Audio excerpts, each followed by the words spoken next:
Hi കുട്ടീസ്, good morning. ഇന്നൊരു മഴയുള്ള ദിവസമാണ്. അപ്പോൾ ഞാൻ രാവിലെ പാലൊക്കെ ചൂടാക്കാൻ വെച്ചു. നമുക്ക് ലഞ്ച് ബോക്സിലോട്ട് പോവാം. നല്ല ചൂട് ചോറ്, എന്നത്തെയും പോലെ നല്ല ചൂട് ചോറും ഇന്നലത്തെ കേരച്ചൂര ഞാനൊന്നും ചൂടാക്കിയൊക്കെ എടുത്ത് മസാലയൊക്കെ പിടിച്ച് കേരച്ചൂര ഒന്ന് സെപ്പറേറ്റ് ഒരു പാത്രത്തിലോട്ടാക്കി അതും വച്ചു. പിന്നെ ക്യാരറ്റ് ഉണ്ടായിരുന്നു, അപ്പോൾ ക്യാരറ്റും സവാളയും കൂടി ഇട്ട് ഒരു ക്യാരറ്റ് തോരൻ അത് വച്ചു. പിന്നെ നമ്മുടെ നെല്ലിക്ക ഉണ്ടല്ലോ, മധുരവും കയ്പും കൂടെ ഉള്ള നെല്ലിക്ക, അതിന് എന്താ പേരെന്ന് എനിക്കറിയത്തില്ല. അത് കുറച്ച് വീട്ടിൽ നിൽപ്പുണ്ടായിരുന്നു, അപ്പം ഞാൻ അതൊന്ന് ഉപ്പിലിട്ട് വച്ചായിരുന്നു. അപ്പോൾ ഇന്ന് ഉപ്പൊക്കെ പിടിച്ചിരുന്നു. അപ്പോൾ അതിൽ നിന്ന് കുറച്ച് നെല്ലിക്ക എടുത്ത് വെച്ചു. പിന്നെ ഞാൻ കുറച്ച് മാങ്ങ അച്ചാർ ബാക്കിയുണ്ടെന്ന് പറഞ്ഞില്ലേ, അപ്പോൾ ആ മാങ്ങ അച്ചാർ കൂടെ ആയപ്പോൾ നമ്മുടെ ലഞ്ച് ബോക്സ് കംപ്ലീറ്റ് ആയി. അത് ഞാൻ അടച്ചൊക്കെ വച്ചു. അപ്പോഴേക്കും നമ്മളെ പാല് നല്ല ചൂടായി തിളച്ച് വന്നു. അപ്പോൾ ഞാൻ പാല് അത് ഓഫ് ചെയ്ത് കോഫിക്കായിട്ട് അത് മാറ്റി വെച്ചു.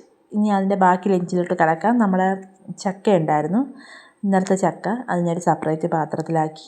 പിന്നെ മോര് പുളിശ്ശേരി, പാച്ചു പുളിശ്ശേരി അതും വച്ചു. ഇന്ന് മോരില്ല കേട്ടോ, മോന് മഴയൊക്കെ അല്ലേ, അപ്പോൾ മോരില്ല. ഇന്നത്തെ ബ്രേക്ക്ഫാസ്റ്റ് ഇഡ്ഡലിയും പാച്ചു ചമ്മന്തിയുമാണ്.